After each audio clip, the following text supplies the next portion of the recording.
نحمده ونصلي على رسوله الكريم أما بعد فأعوذ بالله من الشيطان الرجيم بسم الله الرحمن الرحيم رب اشرح لي صدري ويسر لي أمري واحلل عقدة من لساني يفقهوا قولي۔ ہماری آج کی گفتگو کا موضوع ہے توبہ استغفار۔ اللہ تعالیٰ نے انسان کو پیدا کیا، اس کے اندر خیر اور شر دونوں چیزیں رکھیں، پھر اس کو دونوں راستے دکھائے،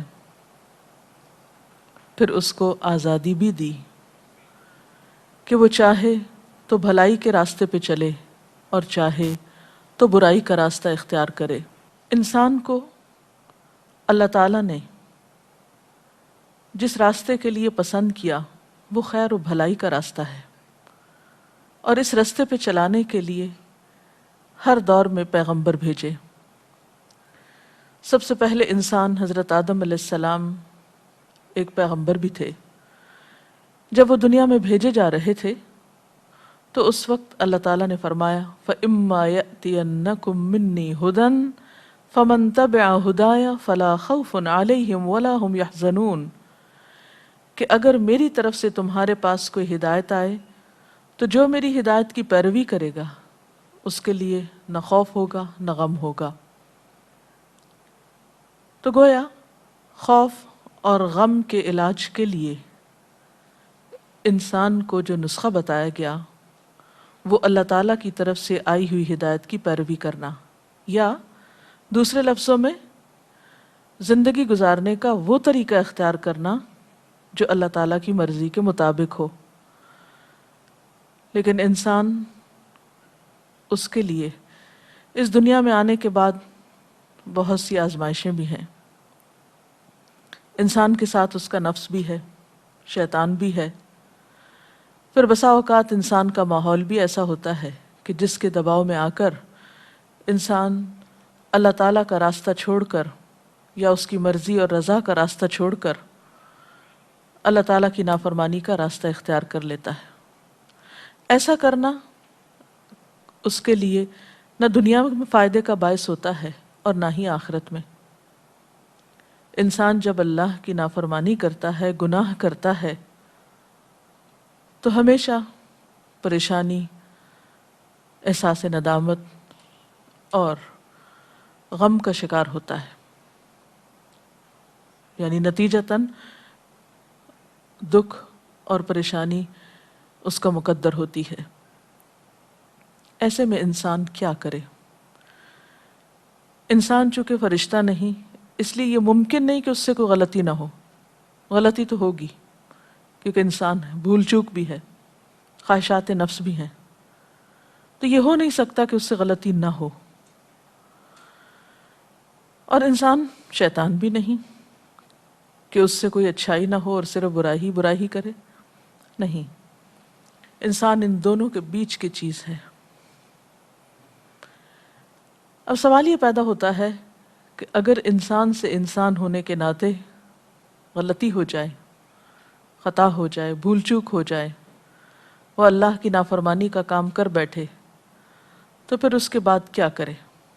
دو طریقے ہو سکتے ہیں۔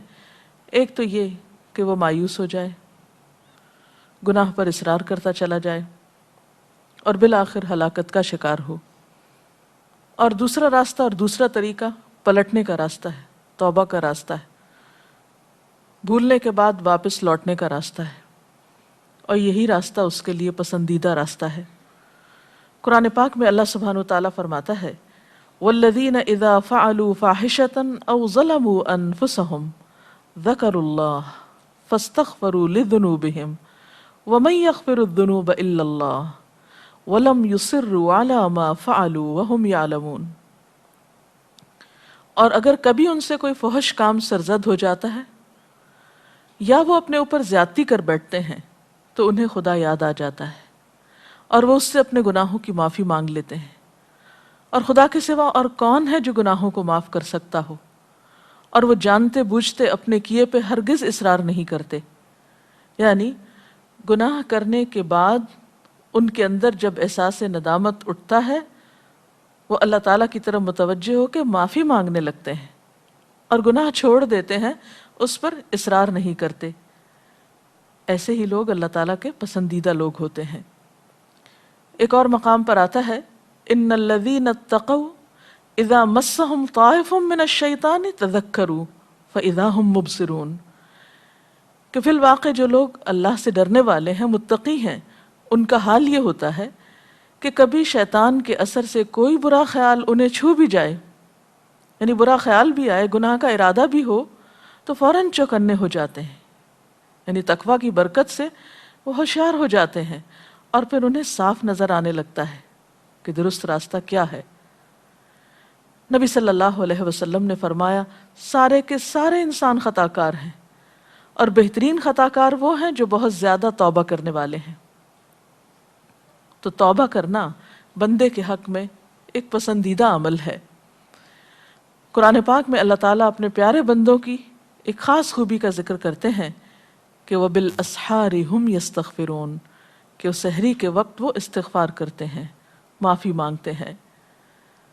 پیغمبروں کے ذریعے بھی بارہا انسانوں کو یہی سبق سکھایا گیا کہ وَاسْتَغْفِرُوا رَبَّكُمْ ثُمَّ تُوبُوا إِلَيْهِ، اپنے رب سے بخشش طلب کرو پھر اس کی طرف لوٹ جاؤ، واپسی کا راستہ اختیار کرو۔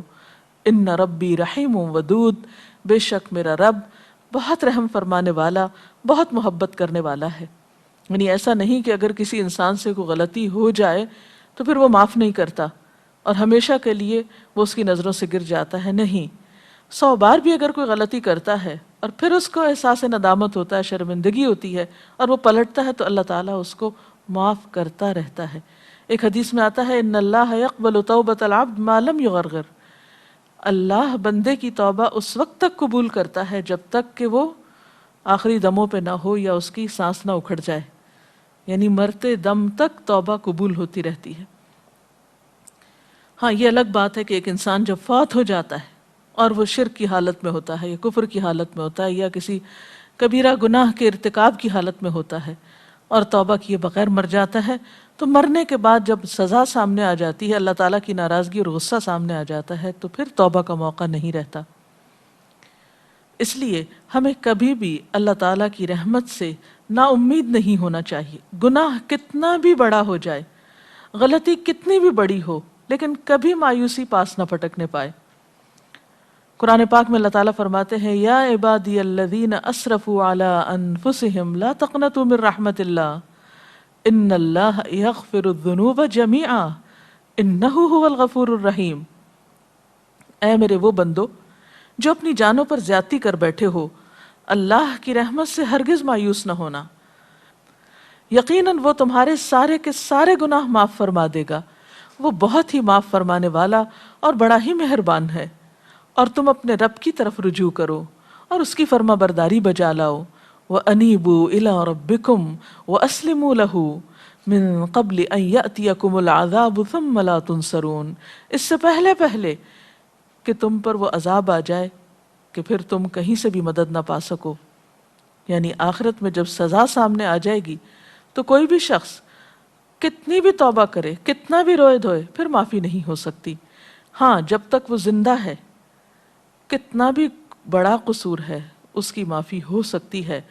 ہاں اس کا یہ مطلب نہیں کہ انسان جان بوجھ کر غلطی کرنا شروع کر دے کہ معافی تو ہو ہی جائے گی اس لیے جو چاہے میں کروں، کیا معلوم کہ پھر اس کے بعد، اس غلطی کے بعد توبہ کا موقع ملتا ہے یا نہیں۔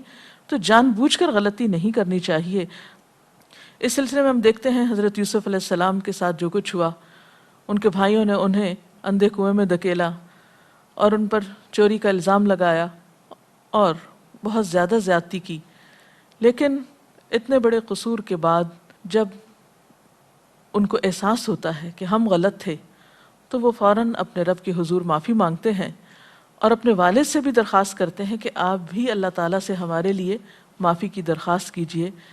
یا ابا نستغفر لنا ذنوبنا انا کننا خاطئین، اے ابا جان ہمارے گناہوں کی بخشش کے لیے دعا کیجئے، واقعی ہم بڑے خطا کار تھے۔ اب یہ کوئی چھوٹا جرم نہیں تھا کہ ایک معصوم بچے کو بغیر کسی جرم کے کنویں میں پھینکا گیا اور اس پر چوری کا الزام بعد میں لگایا گیا، لیکن جب احساس ہوا تو پھر توبہ کر لی۔ تو ان کے والد نے بھی ان کے لیے پھر کیا کہا تھا؟ قال سوف استغفر لکم ربی، کہ میں جلد ہی تمہارے لیے استغفار کروں گا، انہ هو الغفور الرحیم، بے شک وہ بخشش فرمانے والا مہربان ہے، یعنی وہ ضرور معاف کر دے گا۔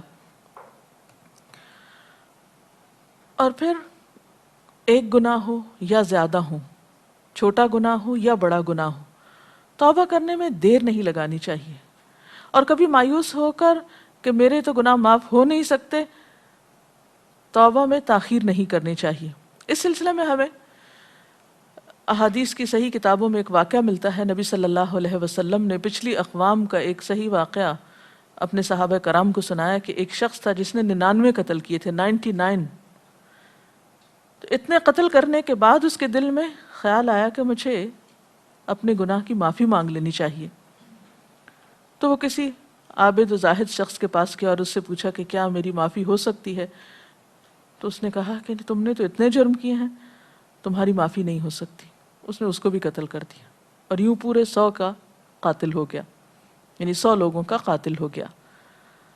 لیکن اب اس کا ضمیر چونکہ بے چین کر رہا تھا، اس کے اندر ایک احساس ندامت جاگ اٹھا تھا، جو اسے کسی پل چین نہیں لینے دے رہا تھا، تو وہ چین سے بیٹھا نہیں، پھر چل دیا، کسی اور کے پاس پہنچا اور اس سے پوچھا کہ کیا میری معافی ہو سکتی ہے؟ تو اس نے کہا ہاں، اللہ تعالیٰ سارے گناہ معاف کر سکتا ہے، بشرط یہ کہ تم سچے دل سے توبہ کر لو اور آئندہ اس غلطی کا ارتکاب نہ کرو، اور اس کے لیے ضروری یہ ہے کہ تم جس ماحول میں رہتے ہو اس کو چھوڑ دو۔ بہرحال اس شخص نے وہ سفر اختیار کیا، ابھی وہ اپنی منزل تک پہنچا نہیں تھا کہ راستے میں ہی اس کی جان لینے کے لیے فرشتے آ گئے۔ اب دونوں طرح کے فرشتے حاضر ہوئے، وہ بھی جو نیک لوگوں کی روح لیتے ہیں اور وہ بھی جو برے لوگوں کی، وہ آپس میں جھگڑنے لگے۔ بہرحال فیصلہ یہ ہوا کہ زمین کو ناپ لیا جائے، اگر اس کے منزل تک پہنچنے میں فاصلہ کم رہتا ہے تو پھر نیکی کے فرشتے اس کی روح نکالیں۔ بہرحال پتہ یہ چلا جب زمین ناپی گئی کہ صرف ایک بالش کا فرق تھا، وہ فاصلہ کم تھا جہاں تک اس کو جانا تھا، یعنی نیک لوگوں کی مجلس میں۔ تو اس کو اللہ تعالیٰ نے نیکی کے فرشتوں کو حکم دیا کہ وہ اس شخص کی روح نکالیں، اور اس طرح اس کا انجام ایک بہترین انجام ہوا توبہ کرنے کی بنا پر۔ تو اس سے یہ بات پتہ چلتی ہے کہ انسان خواہ کتنا بھی بڑا مجرم ہو، اسے کبھی مایوس نہیں ہونا چاہیے۔ اس کے رب کی رحمت ہر چیز پر چھائی ہوئی ہے، وہ ہر گناہ معاف کر سکتا ہے، وہ بڑے سے بڑا گناہ معاف کر سکتا ہے، بس شرط یہ ہے کہ انسان گناہوں کا اقرار کرے اور معافی مانگے اور رب کی طرف رجوع کرے۔ سورۃ شورى میں آتا ہے وَهُوَ الَّذِي يَقْبَلُ التَّوْبَةَ عَنْ عِبَادِهِ وَيَعْفُو عَنِ السَّيِّئَاتِ وَيَعْلَمُ مَا تَفْعَلُونَ، وہی ہے جو اپنے بندوں کی توبہ قبول کرتا ہے اور ان کی خطاؤں کو معاف فرماتا ہے، اور وہ سب کچھ جانتا ہے جو تم کرتے ہو۔ اور یہ ایک حقیقت ہے کہ اللہ کے سوا کوئی اور ہے نہیں جو انسان کو معاف کر سکے۔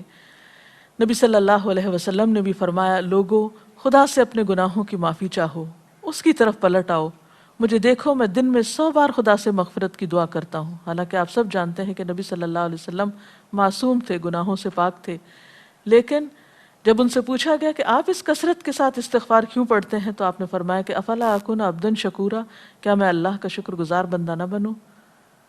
کیونکہ اگر انسان سارا وقت اللہ کی نعمتوں پر شکر ادا کرتا رہے تو بھی حق ادا نہیں ہو سکتا، تو اس وجہ سے آپ کثرت کے ساتھ استغفار کیا کرتے تھے۔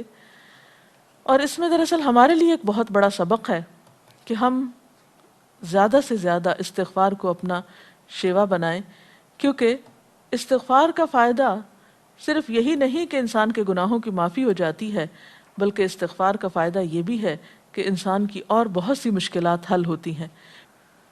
جہاں آپ سمجھیں کہ کوئی مشکل ہو رہی ہے، کوئی کام اٹکا ہوا ہے، فوراً استغفار شروع کر دیں۔ اور طریقہ کیا ہے؟ یا ایھا الذین آمنوا توبوا الی اللہ توبۃ نصوحا، اے لوگو جو ایمان لائے ہو، اللہ کے آگے سچی اور خالص توبہ کرو۔ یعنی توبہ کا طریقہ کیا ہے کہ انسان سچے دل سے توبہ کرے۔ عسیٰ ربکم ان یکفر عنکم سیئاتکم امید ہے کہ تمہارا رب تمہاری خطائیں تم سے دور کر دے گا. وَيُدْخِلَكُمْ جَنَّاتٍ تَجْرِي مِن تَحْتِهَا الْأَنْهَارُ، اور تمہیں ایسے باغوں میں داخل کرے گا جن کے نیچے نہریں بہہ رہی ہیں. گویا استغفار کے بعد انسان گناہوں سے اس طرح پاک ہو جاتا ہے گویا اس نے گناہ کیا نہ ہو. لیکن اس کے لیے کچھ شرائط ہیں. نمبر 1، انسان اپنے گناہوں کے احساس سے شرمسار ہو. نمبر 2، آئندہ گناہ سے بچنے کا ارادہ کرے. نمبر 3، آئندہ زندگی میں زیادہ سے زیادہ نیکیوں کی کوشش کرے. نمبر 4، اگر کسی انسان کا حق مارا ہے تو اس کا حق ادا کرے. کسی انسان کا دل دکھا ہے تو اس سے معافی مانگے. بات یہ ہے کہ انسان جب گناہ کرتا ہے تو اس کے دل پر ایک سیاہ داغ پڑتا ہے. توبہ سے وہ داغ دھل جاتا ہے، اور اگر وہ توبہ نہیں کرتا تو وہ داغ پھیلنے لگتا ہے حتیٰ کہ سارا دل سیاہ ہو جاتا ہے، اور اس طرح انسان مایوسی کے اندھیروں میں چلا جاتا ہے.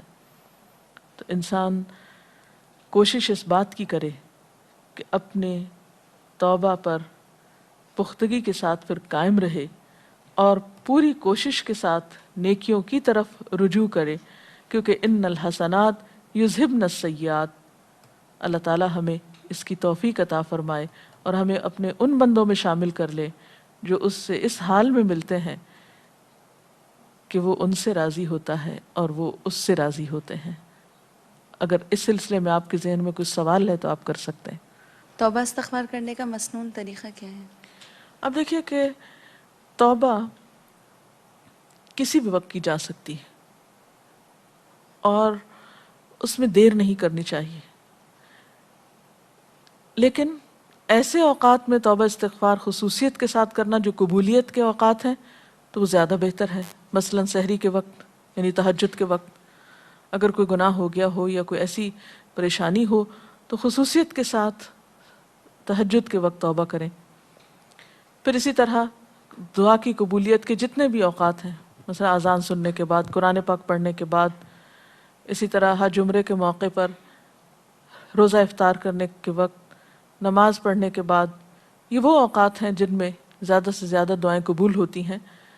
پھر اسی طرح یہ ہے کہ استغفار کے جو مسنون الفاظ ہیں ان کا اہتمام کیجیے.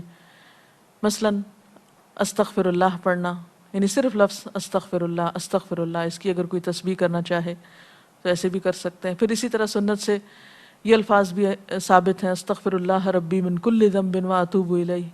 اسی طرح استغفر اللہ الذی لا الہ الا هو الحی القیوم واتوب الیہ. پھر اسی طرح ایک سید الاستغفار ہے جس کی بہت فضیلت آتی ہے احادیث میں، اللہم انت ربی لا الہ الا انت خلقتنی وانا عبدک وانا علی عہدک ووعدک ما استطعت اعوذ بک من شر ما صنعت ابوء لک بنعمتک علی وابوء بذنبی فاغفر لی فانہ لا یغفر الذنوب الا انت. اس کا ترجمہ ہے، خدایا تو میرا پروردگار ہے، تیرے سوا اور کوئی معبود نہیں، تو نے مجھے پیدا کیا، میں تیرا بندہ ہوں، میں نے تجھ سے بندگی اور اطاعت کا جو وعدہ کیا ہے اس پر اپنے حیثیت کے مطابق قائم ہوں، اور جو گناہ بھی مجھ سے سرزد ہوئے ان کے نتائج بد سے بچنے کے لیے میں تیری پناہ کا طالب ہوں. تو نے مجھے جن جن نعمتوں سے نوازا ہے ان کا میں اقرار کرتا ہوں اور مجھے اعتراف ہے کہ میں گناہ گار ہوں. یعنی اس میں اعتراف کے لفظ جو ہیں یہ قابل غور ہیں. بس اے میرے پروردگار میرے جرم کو معاف فرما دے، تیرے سوا میرے گناہوں کو اور کون معاف کر سکتا ہے. اس استغفار کا یہ فائدہ بتایا جاتا ہے، نبی صلی اللہ علیہ وسلم نے فرمایا جو شخص صبح کے وقت یہ الفاظ پڑھتا ہے اگر شام سے پہلے اس کی ڈیتھ ہو جاتی ہے تو انشاءاللہ وہ جنت میں جائے گا، اور اسی طرح شام کو پڑھنے والا صبح تک اللہ کی حفاظت میں ہوتا ہے. تو ان الفاظ کو بھی یاد کیا جا سکتا ہے. اور اس کے علاوہ اگر آپ کو کچھ بھی نہیں عربی میں پڑھنا آتا تو اپنی کسی بھی زبان میں جو آپ بولتے ہوں آپ اللہ تعالیٰ سے اپنے الفاظ میں اپنے طریقے پر استغفار کر سکتے ہیں، گناہوں کی معافی مانگ سکتے ہیں، اللہ تعالیٰ سے توبہ کر سکتے ہیں، اس کے آگے رو سکتے ہیں. اور اصل روح استغفار کی یہ ہے کہ انسان وہ گناہ چھوڑ دے جس میں وہ مبتلا ہے. جی آپ. توبہ اور استغفار میں کیا فرق ہے؟ لفظی فرق ہے، مراد دونوں کی ایک ہی ہے.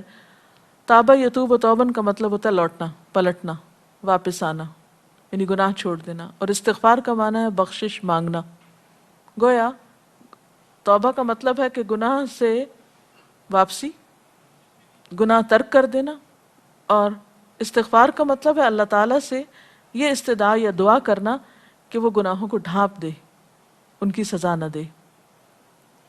کبیرہ گناہ جن پر حدود جاری ہیں کیا وہ بھی توبہ استغفار سے مٹ جاتے ہیں، یعنی کہ ان کی بخشش ہو جائے گی؟ جی ہاں، گناہ خواہ کسی بھی نوعیت کا ہو، جیسے ابھی میں نے ایک واقعہ سنا ہے کہ 99 قتل کرنے والا بھی بخشا گیا، تو گناہ کسی بھی نوعیت کا ہو، چھوٹا ہو یا بڑا ہو، اگر انسان اللہ تعالیٰ سے معافی مانگتا ہے تو اللہ تعالیٰ اس کو معاف کر سکتے ہیں۔ اس کے ساتھ ہی ہمارا آج کا پروگرام ختم ہوتا ہے، اجازت چاہتے ہیں۔ وآخر دعوانا ان الحمد للہ رب العالمین، سبحانک اللہم وبحمدک، نشہد ان لا الہ الا انت، نستغفرک ونتوب الیک، والسلام